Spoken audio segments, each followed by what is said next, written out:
April, good to see you. This video is for anyone who wants to retire in 2025. We're going to talk through 5 money moves you need to make first.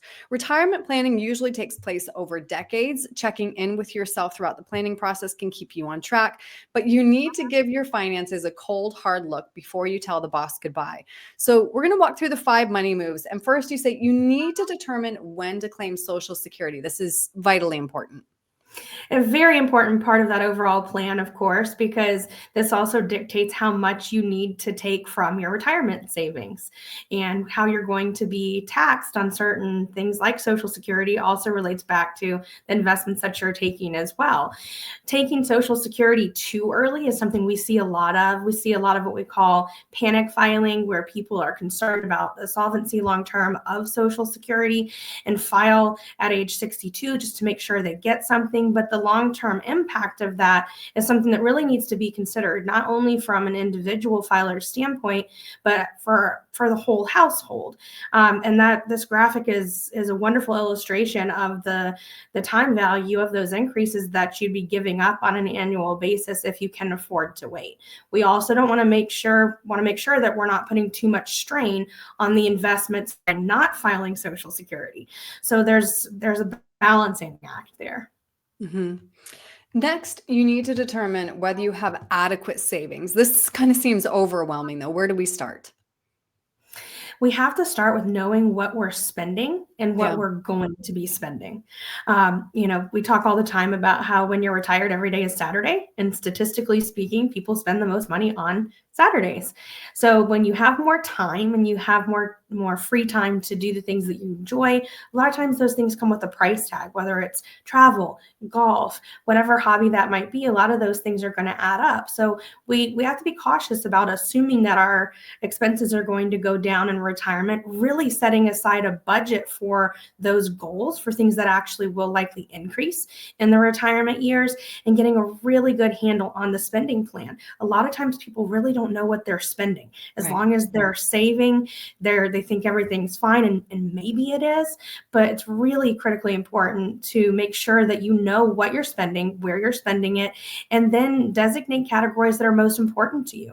Or maybe you want to redirect some funds from one category to another so that you can have the quality of life and standard of living that you want to in retirement.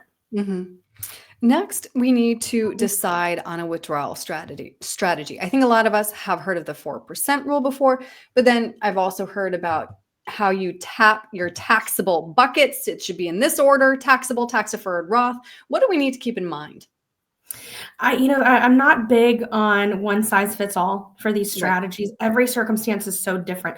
Sometimes it's a balance of maybe taking from, taxable investments or cash strategies while you're funding Roth conversion strategies during Mm. the years where you have the margin to do that, so that you're creating a tax-free income stream in the future.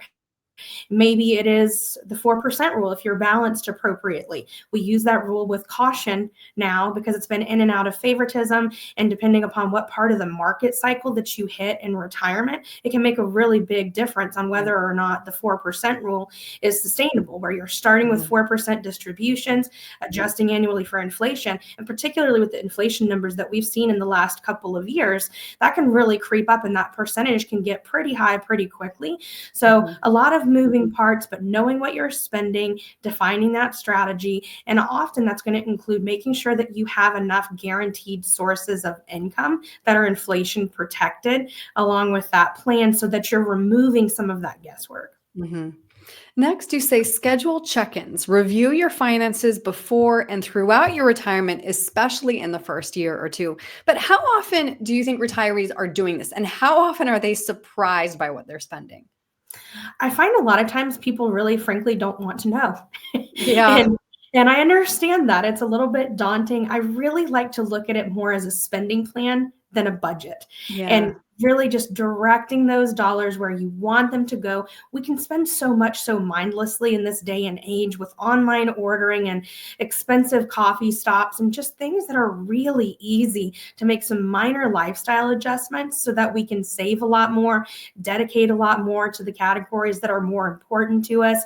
But I don't find a lot of people are doing that until they have a system to do it and until they have accountability as well.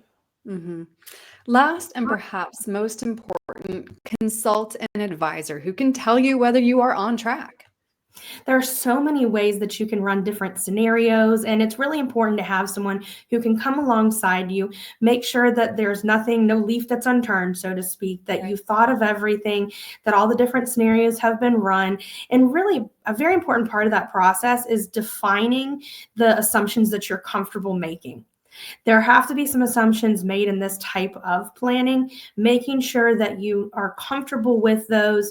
What are you going to assume for life expectancy? What do you want to assume for inflation adjustments? So many assumptions that you have to have a baseline to start with, and make sure also not that you just set it and forget it, but that as things change down the road, as your goals might change, as economic conditions may change, that you're adjusting accordingly and have someone guiding you through those things. hmm Well, April, if somebody would like to have that conversation with you, if 2025 is when they finally want to leave the workplace, what's the best way to reach you?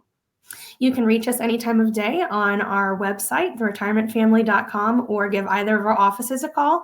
And you can also request our New Year's kit that we should be finalizing any day now. It has a lot of great pointers on navigating through the new year. Actually, it's good to have that kit any time of year. I've seen it. You guys did a great Yeah, job putting that together. Yeah. thanks, All right. Ann. April, thank you. Thank you.